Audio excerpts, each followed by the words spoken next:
beautiful day in West Virginia. Here I am, out in the open. Everybody can see me. I ain't hiding, I ain't running. Fuck it. Anyway, it's been an interesting couple of days. I had a knife pulled on me at McDonald's Saturday, which you've probably already seen the video. To be quite honest, I really don't believe Sergeant Bailey was actually looking for me. He had my phone number. I've given it to him multiple times. He's called me. I didn't have any voicemails.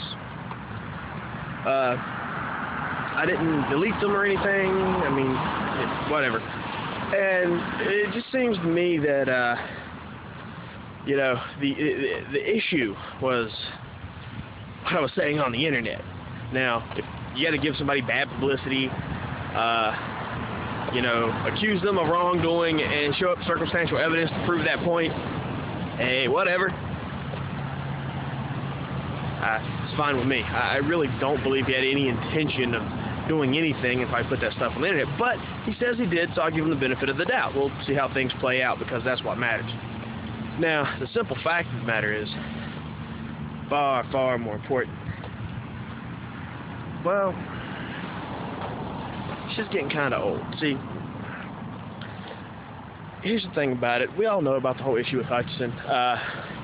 My lawyer called up there, and apparently there was a clerical error which made it a bench trial because I never waived my right, and because of that little clerical error, they're, of course, you know, saying it's an accident, an action taken in good faith.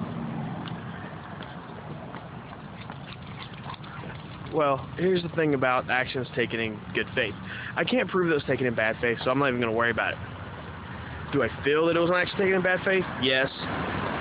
Here's the issue, right? The same evidence that's going to come up in my evidentiary hearing here in June to examine the evidence to show where the cops falsified evidence and tampered with evidence and took the phone out of the forensics lab basically comes down to this.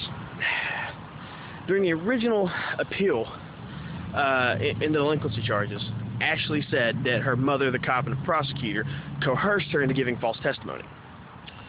Now, if the officer who is investigating the crime is coercing her into giving false testimony, then it kind of throws out any evidence he's collected. It shows a certain bias and an action taken in bad faith. The fact that when I tried to sue Duckworth, because a civil suit would bring these issues up, which wasn't allowed in the criminal case because my public defender didn't want to do his job, well, that was handled by Judge Hutchinson, who also was overtop the case with the appeal, and yeah, seems kind of odd. Now, you want to throw this all into the mix. What makes it really fun is that originally the case, when I was originally arrested, I turned myself in. There was an 8-page written statement I turned into the police at the time that all this stuff occurred. Now, I kept a copy myself, the one I gave Steve Massey to have it entered on the record during my initial appearance, never got entered onto the court record, even though I wanted it entered onto the court record.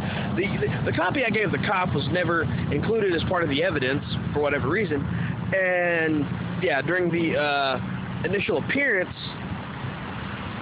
that 8-page statement was entered on the court record, including the fact that I accused Hutchinson of wrongdoing, corruption, and everything. It's right alongside Steve Massey.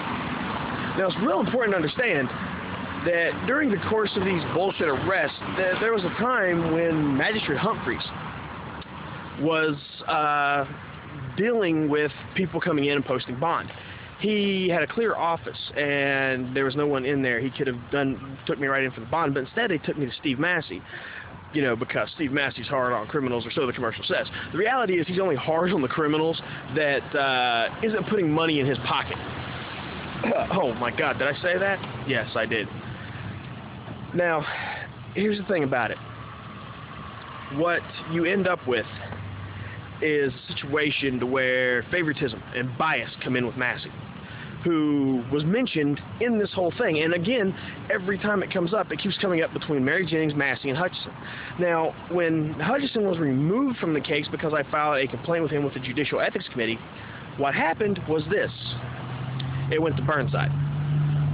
Now, that's important because, as you've seen in the video with the other paperwork, Pat Lamb, the prosecutor, the assistant prosecutor working this case, he goes and, well, he goes and files a motion without talking to my lawyer or anything to have it removed from Burnside and given to Hutchinson.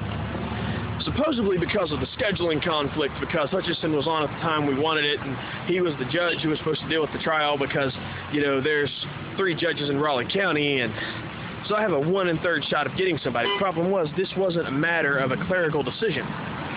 This wasn't the law. What this was quite simply put, bullshit. It was fabrication, lies, manipulation, all that good shit. So we end up with whatever the fuck we end up with.